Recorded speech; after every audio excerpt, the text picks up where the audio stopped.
From the headlines that move us to the plays on the field and the people making a difference. It's news, sports, and stories that keep our community alive. This is the Heartbeat of Tampa Bay. I'm Christopher Ingram. And I'm Sarina Fazan. Thank you so much for joining us, everyone. Sarina, we have a great guest here today. Fantastic guest today. One of the nicest guys in Tampa politics, Bob Henriquez, Hillsborough County Property Appraiser. It's a pleasure to be here. Thanks for coming. And we start talking about the field, I'm kind of a sports guy too, so we can talk about anything here today. Okay, well, absolutely. I mean, I know your coaching background and all of that. And my gosh, Bob, it's so wonderful to see you. We've known each other for so long. Yeah, we go way back. I remember being interviewed when I was in the legislature. I think you came to my office and we talked about during the hanging chads in 2000. Well, that's going way, so, we're going way back. Yeah. So you're Hillsborough County Property Appraiser now. You just told me, because I couldn't remember how long you've been in office, but this is your 13th year? 13th year. 13th year. Going on 14. Yeah. You're up for re-election?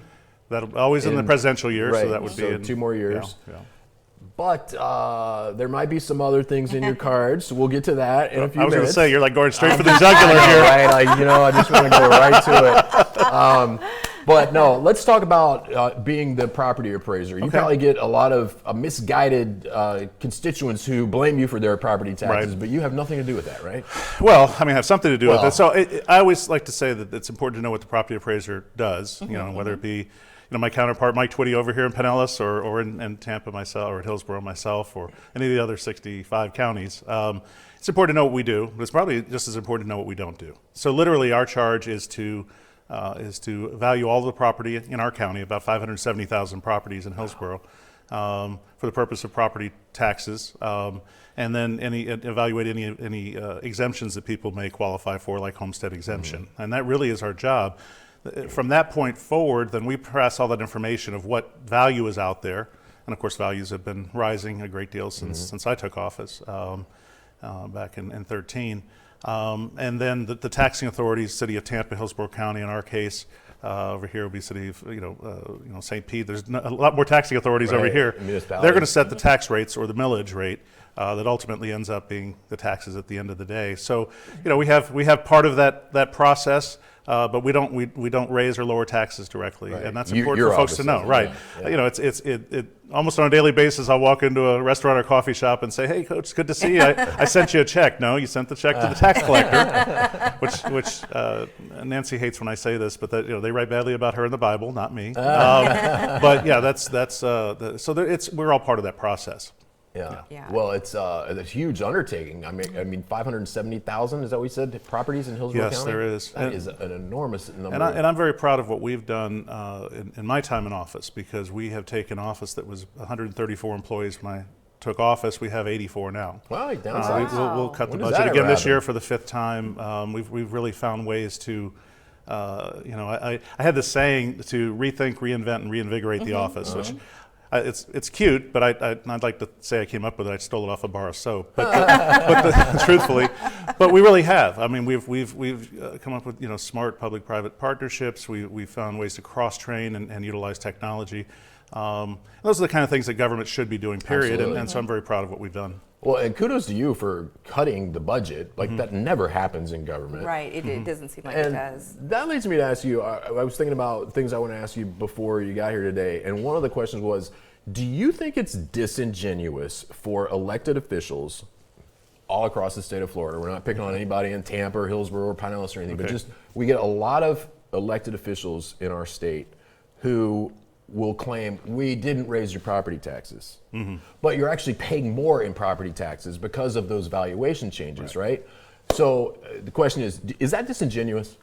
Well, it's trying to get me in trouble. I am trying to get you in trouble. I wouldn't say necessarily disingenuous, but it's the nature of our property tax system, which so let's say last year was the first year that we had a flat tax roll in terms of valuation in Hillsborough County.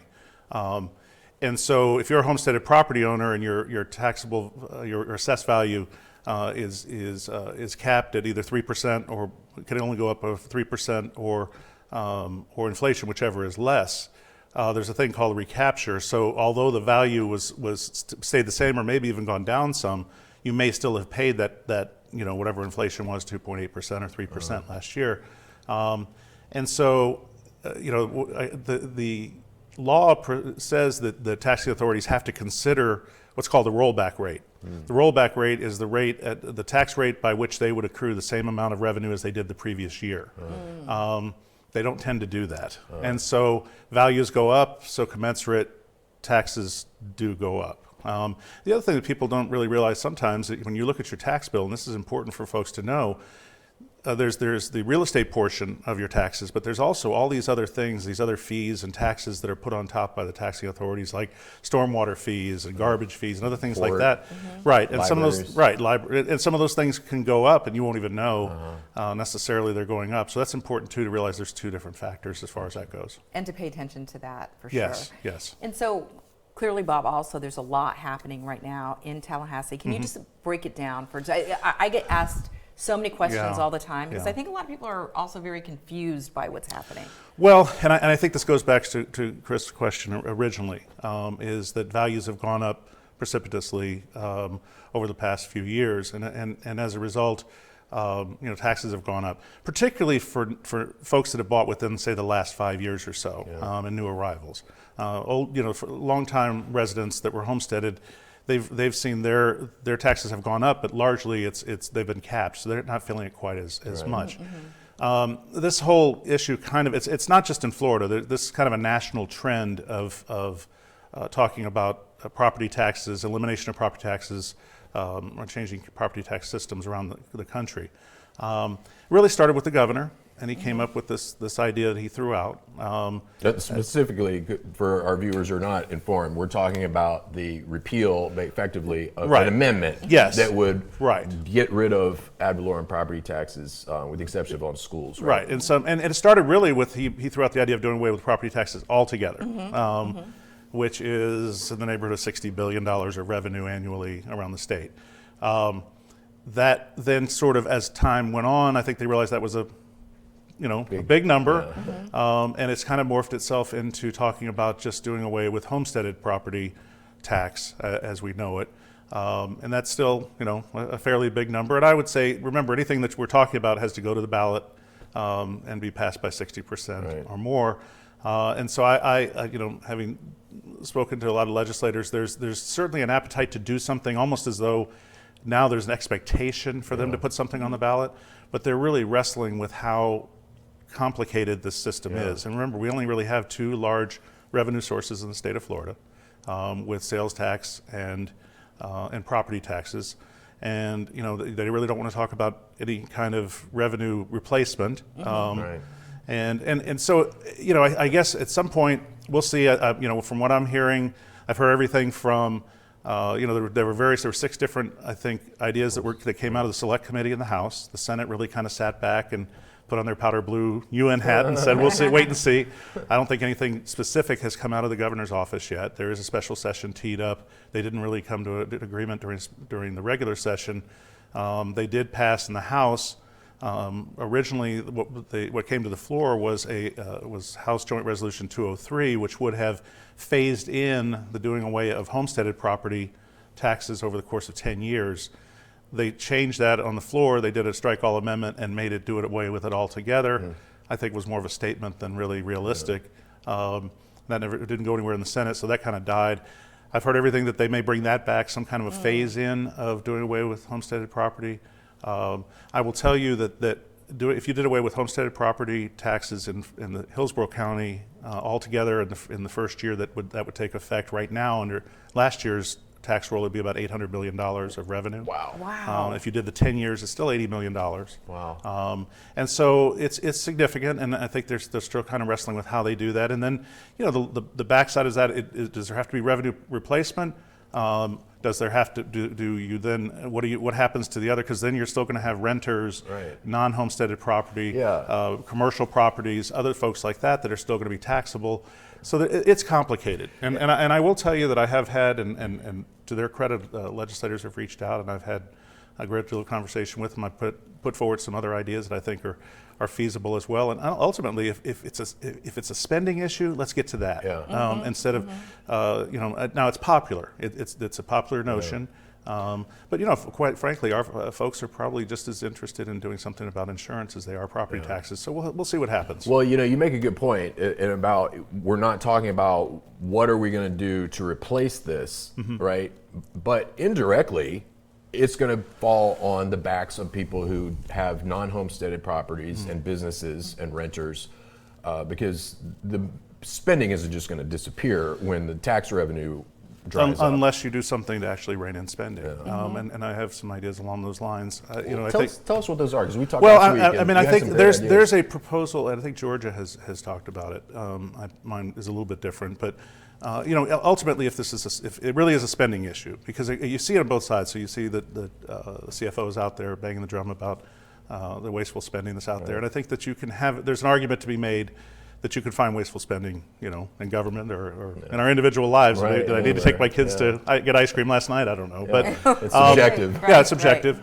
I think that that ultimately, if you wanted to look at this from a different perspective, if you were to cap, and to me, and this is the way I've always looked at it, even when I was in the legislature, we individually have to make decisions every, and we're all feeling the pinch. We're feeling the pinch, right? So at the end of the month, when the bills come due, and you're saying, I've got to sit down and find a way to make this work. Right. So I think to the extent that government can operate in a similar manner is important. So I think if you could cap spending at inflation, plus a government cost index, which is important because there are things that costs in government that are different than the average homeowner or the average individual that needs to pay bills, and say that then you would take those, you would adjust the millage rate, the tax rate, to whatever that point would be. It wouldn't, regardless of how much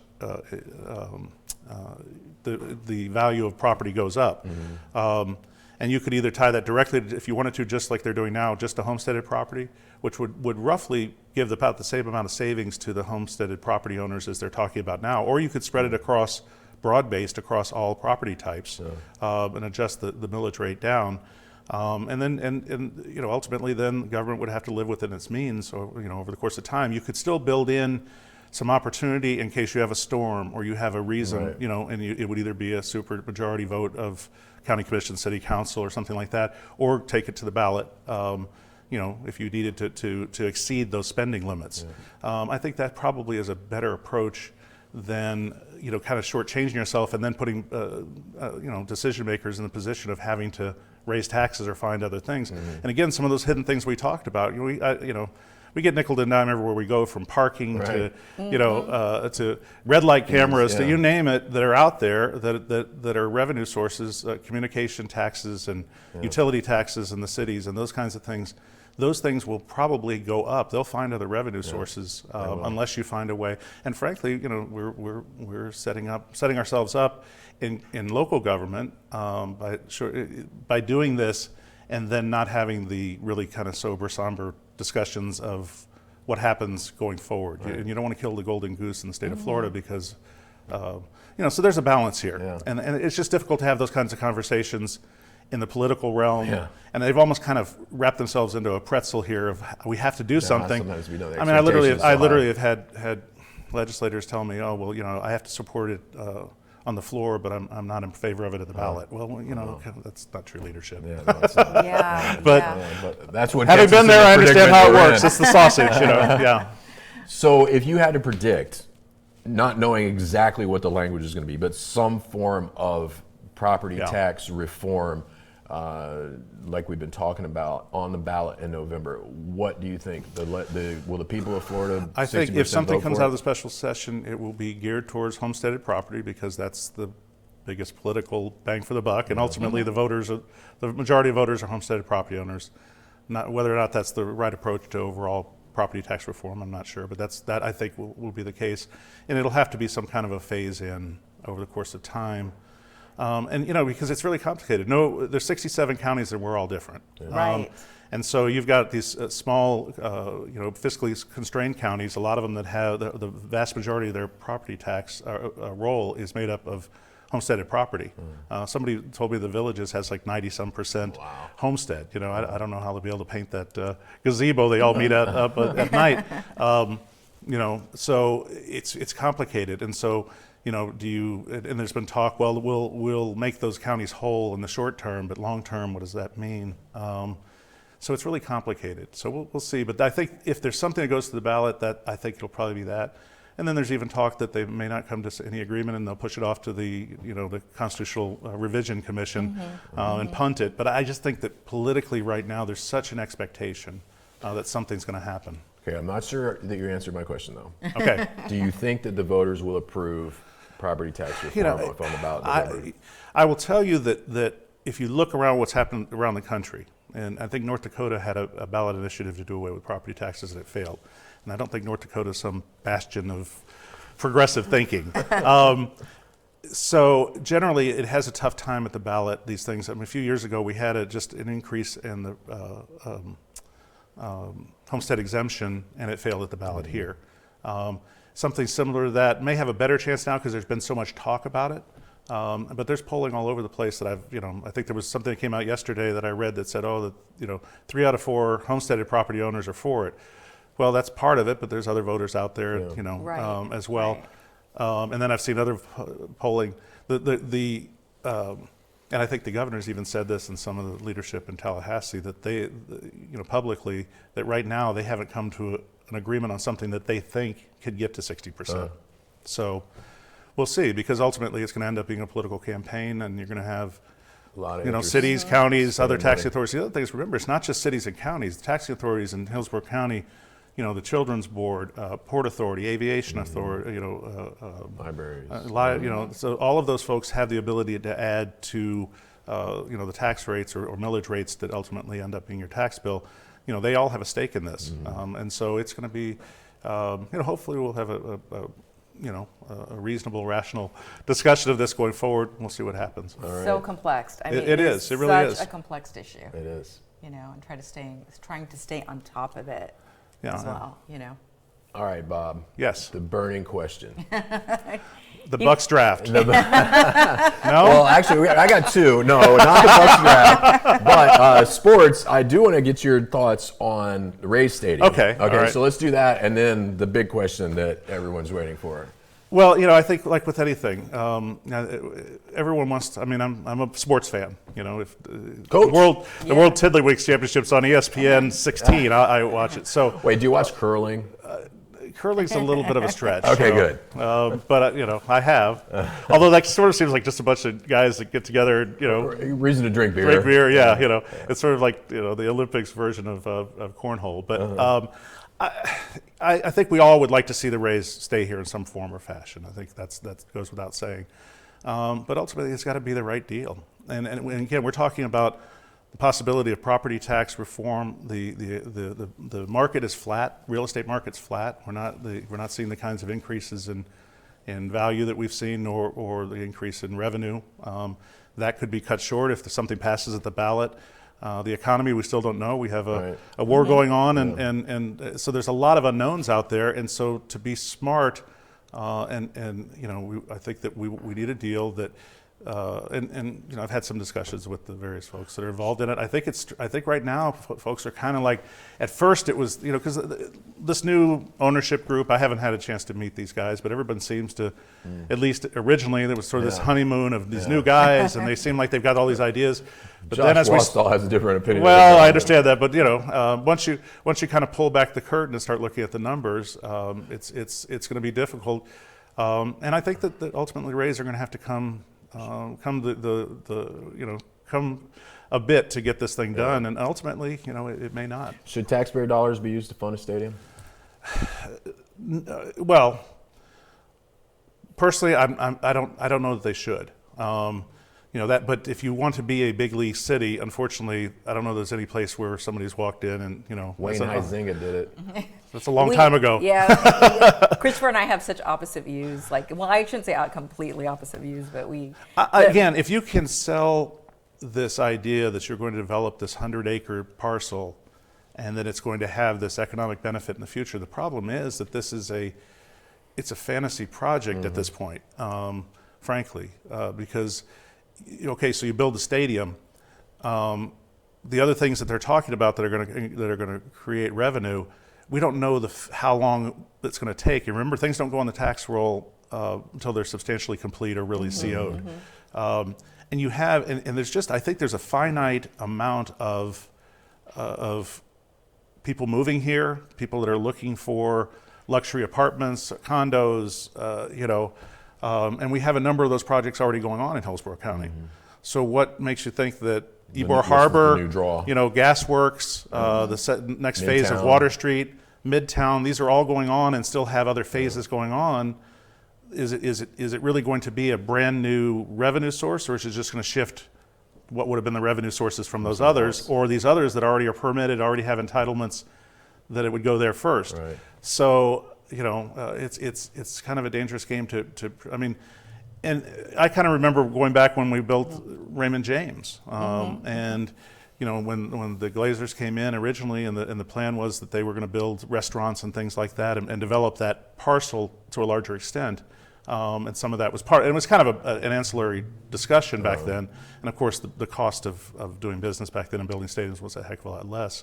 And really none of that really ever happened. Right. And so, I think that I know that they're taking a good hard look at this. The time frame is so tight. And we'll just have to see what happens. Another complex issue. It is complex. The Rays are winning a little bit, so that helps it. Some. I was at a game a couple weeks ago. I'm opposed to taxpayer funding for stadiums for billionaires.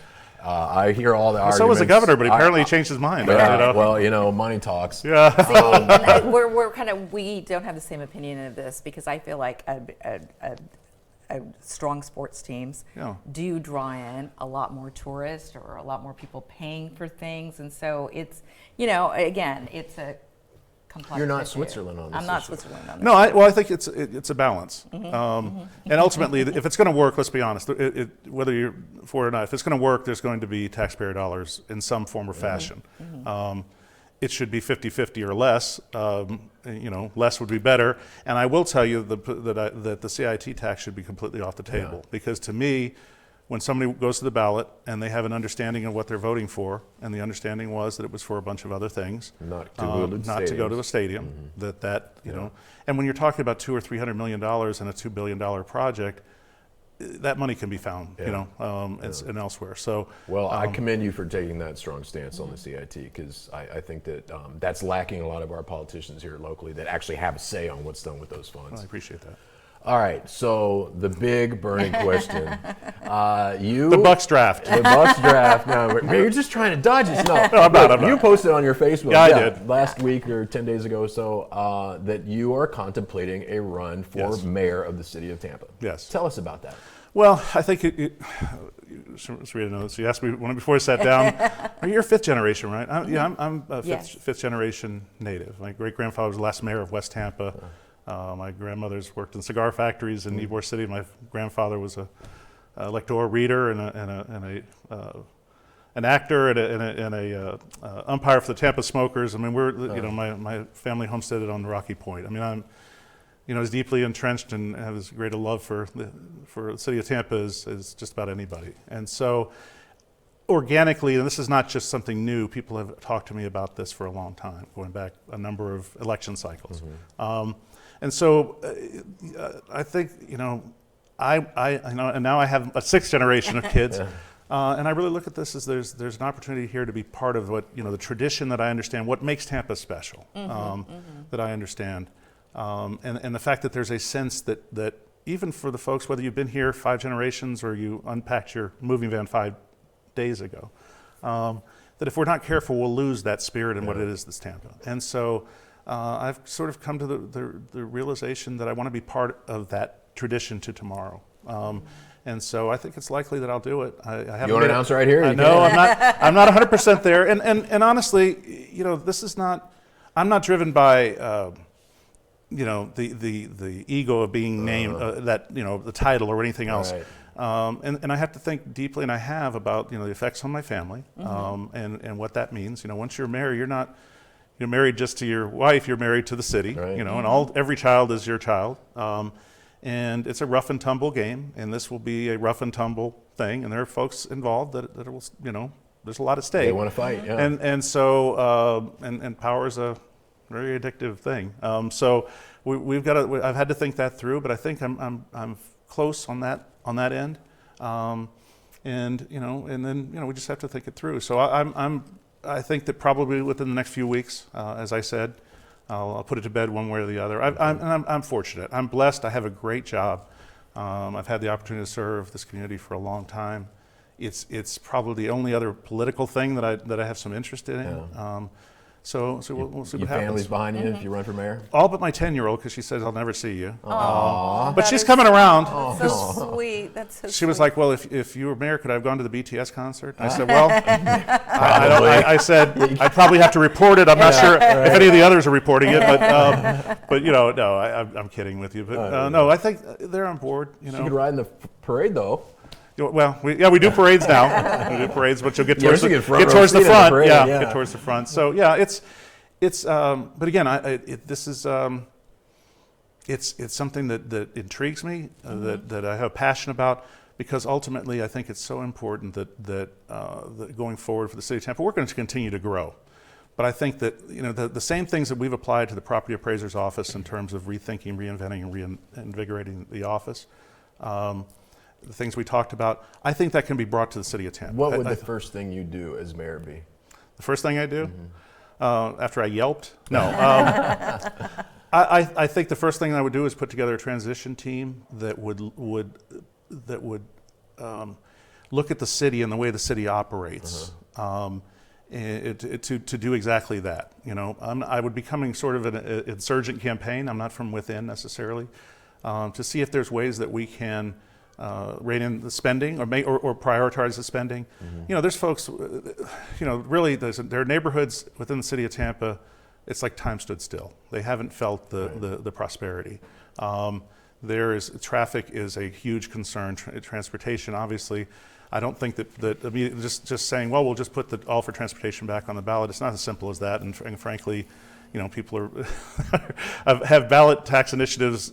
So I think the first thing is let's before, I've always said this, before you ask for another tax dollar, before you increase even the fees and all those kinds of things, we've got to make sure that we can sell to the people that we are as efficient and effective as we can be. Good stewards of their money. And so I think that's the first thing. It may not be that popular. I had a lunch with Pam O'Hara, and she was forced to do that because of the recession that she was in. But I think bringing that initially is, let's look at how everything, is the city still siloed as it has been? Can it operate as they're duplicative? There's a lot of talent within the city, but there's probably some folks that aren't as talented. Figure out where those folks are. I also think it's putting together a team. I'm not going to be the smartest guy in the room. Putting together a talented team that can think outside the box, but that allow them. I think that's part of the reason we've lost so many folks within the city, is that sometimes, maybe they're not allowed to express their talent or have it or feel like they're being heard. So I think that probably the first thing I would do is in that interim time and then going into office, is really taking a good hard look at the way the city operates. We know what the issues that people are talking about the most, right? Which is traffic and transportation. You can't get anywhere. Potholes, fixing those things. Prioritizing the things that everyday lives that they feel. Focusing on neighborhoods in a way that they feel as though they're valued. That's important. The vanity projects are going to come. I'm all about. I like the Riverwalk, but I'm more interested in the river that flowed to people's houses. I like to hear you say that, and I equate what you were just alluding to. It's the difference between wants and needs. Yes. We want a lot of things. We need more things, and they're not sexy, right? Politicians love things like the Riverwalk or a new baseball stadium because they get their picture in the paper and they get their name on a plaque.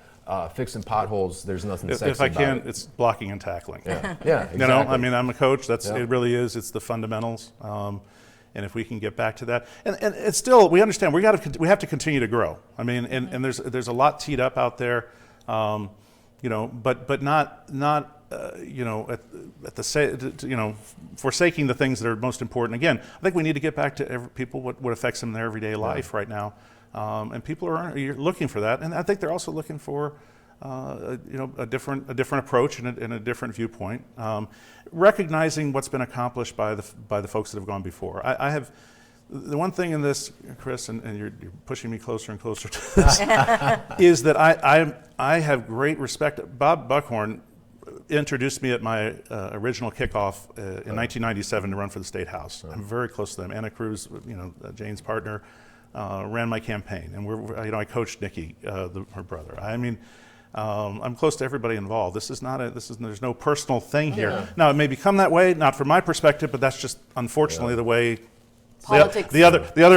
Some of those folks. Well, it's the other. Like I say, the other contact sport I have some experience in, but. So I'll come from a different perspective. What you see is what you get with me. Again, I didn't come from a lot. My father was a house parent. I was first in my family to go to college. I was given great opportunities. I had an opportunity to go away to Princeton and get a degree. I never thought I could do that. I had a Z at the end of my name and could knock people down. And I've always did it, but I wanted to come back and give back to this community. I've been blessed to have that opportunity. However, that takes shape in the future, whether it continue where I am or if I take the plunge and lose my mind, we'll see what happens. Well, let's talk about that a little bit, about your personal side. And, we talked about your fifth generation. You're so passionate about the city. Bob, when you were growing up, and, of course, politics has been in the family and in your blood. Yeah. Did you ever dream about maybe one day being mayor or even being property appraiser? I don't think nobody dreams about being property appraiser. Although my brother worked there when I was a kid. As I said, my great grandfather was the last mayor of West Tampa. I didn't meet him; he had passed before I was. The city was annexed to West Tampa in 1925. And my cousin Lou Delapart was a state senator, and actually was briefly the president of the Senate. He was idolized within the family. My mother thought he was just he was. And when he came home to like family reunions, it was a big deal. He's descended from Tallahassee. And really it was more, I think everything that I've tried to accomplish was, was really to make my parents proud. I don't know that I thought I would be, in elective office. It's just sort of went that way. But it's about giving back. Ultimately, you love your community, whether you're the president of your neighborhood association or you just volunteer for Meals on Wheels or somebody, or something, or you work on somebody's campaign because you believe in them, or ultimately if you have the the passion to actually run for office, then that's sort of how it's been. I literally, my father had a small painting contractor business. And this is where I start to think about history and my upbringing, and this is rather personal. I wasn't going to say this today, but you got me here. I literally saw my father cry 4 times in my life. Right, when I graduated from Princeton, obviously, when I was sworn in the State House when my mother passed. And the other was we came back. We moved to California briefly in the early '70s when the economy went bad. His painting business, he had been stiffed on a couple of jobs and what have you. We were kind of being chased away by the bill collectors. We came back. We moved into a little house in East Tampa, east of Nebraska on Diana Street. It was really a bad situation. It was my uncle's house, and we literally we had boarded up half the house because the rats and the roaches were so bad in one half. And one of my father, he'd been in the Optimist Club. One of his best friends had come, and I remember I was a little kid, and he handed him $1,000, and he said, "Big M," that was his nickname, his business. You need this now. And my dad was so prideful he didn't want to take it. Wow. And so, sometimes to sing the blues, you have to have lived the blues. Now, I'm not saying that I can relate to, people that are struggling, but I have a feeling. I have a feeling of knowing what that's like. And frankly, if you go in that neighborhood today, it doesn't look that much different. And so, there's a lot that needs to be done, and it really is not about just the ribbon cuttings and as you say, the vanity project, which are great, and I would look forward to the opportunity to be in front of all of that.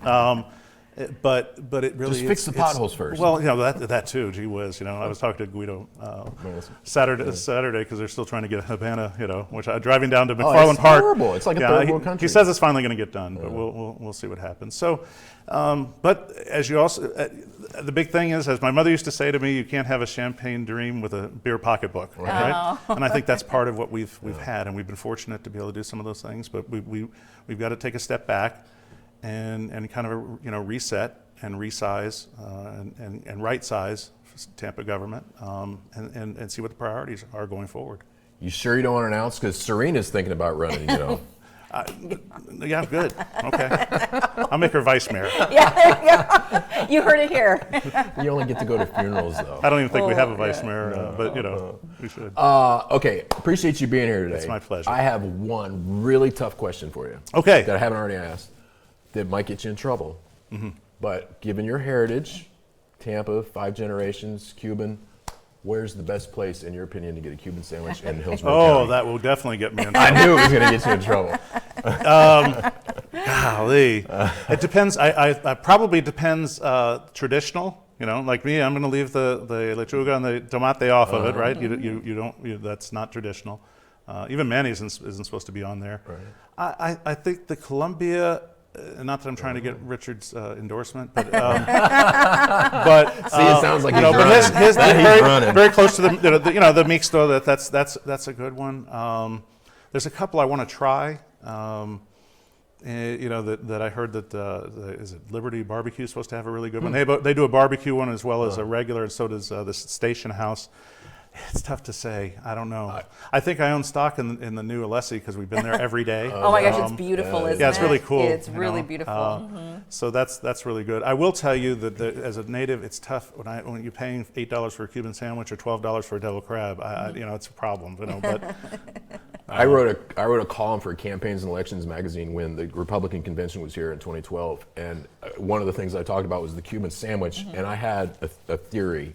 Which at the time, this is 14 years ago, the price is a little different, but I said if you pay more than $7 for a Cuban sandwich, it ain't a real Cuban. Right. If the place that you get your Cuban sandwich doesn't have the words sandwich shop in the name of the location, it's not a Cuban sandwich. Probably good. I will tell you, this is crazy. So I literally grew up aspiring to someday be a judge in a Cuban sandwich contest, which I accomplished. That was a bucket list thing. And cool. We are, Janet Cruz was nice enough to bequeath the devil crab contest to me, so we're going to have that at some point. Very cool. My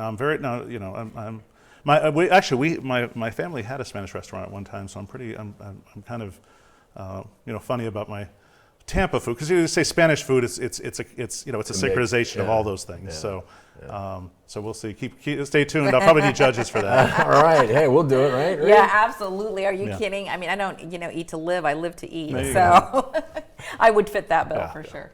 Well, we thank you so much for being here. It's a pleasure. Thank you. When you announce your candidacy, you're welcome to come back. If. I tried to get him. I'm just trying really hard. I have a prediction. He's going to run. Okay. You heard it here. I think he's going to run. I do. He's mom's, but all right. Thanks, Bob. Thanks so much, Bob. Thank you. Every story shared adds another heartbeat to Tampa Bay. From courage to community. We are so proud to tell the stories that keep our neighborhood strong. Thanks for watching The Heartbeat of Tampa Bay. Well, I hope I didn't get you too much trouble. It was